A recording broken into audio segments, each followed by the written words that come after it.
Саламатсыздарбы, урматтуу мекендештер, улутташтар, журтташтар, күлкү күйөрмандары жана ыр ишкооздору. Сиздердин алдыңыздарга мен мурдагы эски программаларымдан, эски мындан 10 жыл, 15 жыл илгерки жазылган запистерден сапаты начар болсо дагы көрсөткөнгө аракет кылайын. Себеби бул концерттер убагында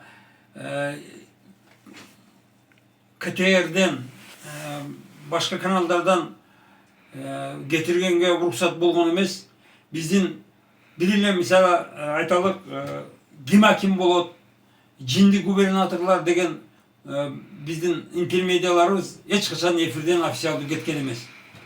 Ошондуктан ошол интермедиаларды сиздерге сунуштайбыз. Көрүп тамаша кылыңыздар. Ичинде биздин кайтыш болуп кеткен досторубуз да бар, жакшы санаалаштарыбыз да бар. Ошолордун бардыгына көңүл буруп, көрүп тамаша кылыңыздар. Бар болуңуздар, бактылуу болуңуздар. Кыргызстанда дайым күлкү тамаша болсун, сөз эркиндиги болсун. Сөз эркиндигин гана туура колдонсок гана биз өнүгүп өсө тургандыгыбызды билишибиз керек. Аны көбү маани бербейт.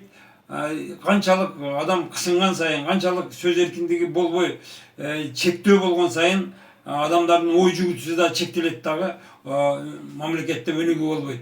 Ошондуктан биринчи кезекте сиздер сөз эркиндигинин биз канчалык пайдалангандыгыбызды көрүп маани бериңиздер. Чоң рахмат.